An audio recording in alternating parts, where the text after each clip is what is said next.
গণতন্ত্রের পক্ষে, জনগণের পক্ষের প্ল্যাটফর্মে এসে যারা দাঁড়াবেন, সকলকে একসাথে নিয়ে আমরা জাতীয় সরকার গঠন করব। জাতীয় সরকারের কনসেপ্টটা আলাদা। জাতীয় সরকার হচ্ছে সকল মেজর দল মিলিয়ে।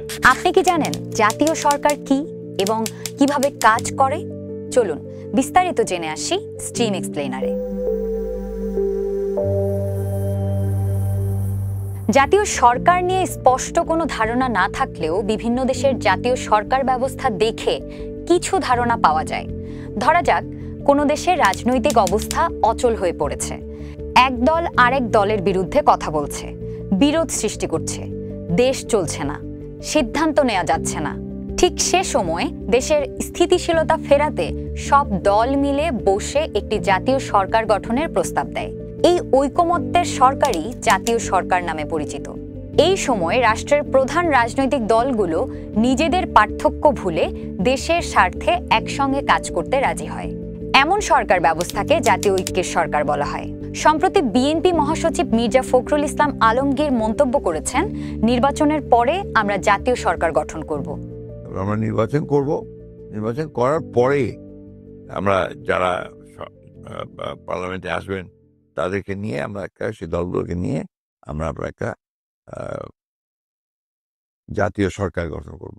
এবং এখানে কিন্তু জাতীয় সরকার আমরা আলোচনা করেছি, তাদের সকলকে নিয়েই আমরা একটা জাতীয় সরকার গঠন করার কথা আমরা বলেছিলাম। That is our commitment.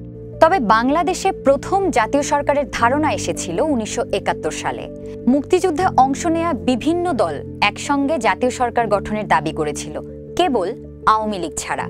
প্রথম দাবি উত্থাপন করেছিলেন তৎকালীন ন্যাশনাল আওয়ামী পার্টির সভাপতি অধ্যাপক মোজাফফর আহমেদ। রাজনৈতিক দলগুলো দাবি করেছিল সব দলকে নিয়েই সরকার গঠন করা হোক, কিন্তু আওয়ামী লীগের নেতৃত্ব সেই দাবি মেনে নেয়নি। কিন্তু যখন দেশের পরিস্থিতি ক্রমেই খারাপ হওয়া শুরু করে, তখন শেখ মুজিবুর রহমান বাকশাল গঠন করেন। পরবর্তীতে এই একদলীয় সরকারকেই জাতীয় সরকার বলে চালিয়ে দেওয়া হয়। জাতীয় সরকারের লক্ষ্যগুলো হলো দেশের প্রশাসন, আইন ও নিরাপত্তা যেন রাজনৈতিক দ্বন্দ্বে অচল না হয়ে পড়ে। এটি কেন্দ্রীয় কর্তৃত্ব বজায় রেখে পুরো দেশের জন্য সিদ্ধান্ত নেয়, আইন প্রণয়ন করে, কর সংগ্রহ করে এবং নাগরিকদের মৌলিক পরিষেবা নিশ্চিত করে। বিদেশ নীতি, প্রতিরক্ষা ও অর্থনৈতিক পরিকল্পনার মতো বড় সিদ্ধান্তও এই সরকারের অধীনে হয়। তবে জাতীয় সরকারের স্থায়িত্ব সাধারণত অস্থায়ী হয়। সংকট বা ঐকমত্যের সময়কাল শেষ হলে নিয়মিত নির্বাচন হয় এবং দলীয় সরকার ক্ষমতা নেয়।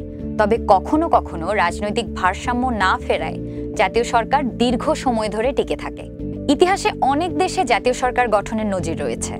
যুক্তরাজ্যে 1930-এর দশকে অর্থনৈতিক সংকটের সময় জাতীয় সরকার গঠন হয়েছিল। দক্ষিণ আফ্রিকায় বর্ণবাদ শেষ হওয়ার পর 1994 সালে নেলসন ম্যান্ডেলার নেতৃত্বে গঠিত হয়েছিল ঐকমত্যের জাতীয় সরকার, যেখানে বর্ণবাদের বিরুদ্ধে লড়াই করা সব দল একসঙ্গে কাজ করেছিল। ইরাকে সাদ্দাম হোসেন বা লিবিয়ার মুয়াম্মার গাদ্দাফির পতনের পর একই ধরনের জাতীয় সরকার গঠন করা হয়েছিল। এটি তখনই জন্ম নেয় যখন দলীয় রাজনীতির বিভাজন ভুলে রাষ্ট্রের অস্তিত্ব রক্ষার চেষ্টা করা হয়। বিএনপি কি পারবে দলীয় স্বার্থ ভুলে একসঙ্গে কাজ করার লক্ষ্যে জাতীয় সরকার গঠন করতে? আপনার মন্তব্য জানান কমেন্টে। আর এরকম আরও নানা বিষয় সম্পর্কে জানতে ফলো করুন ঢাকা স্ট্রিমের ফেসবুক পেজ, সাবস্ক্রাইব করুন ঢাকা স্ট্রিমের ইউটিউব চ্যানেল এবং সেই সঙ্গে ভিজিট করুন ঢাকাস্ট্রিম.net।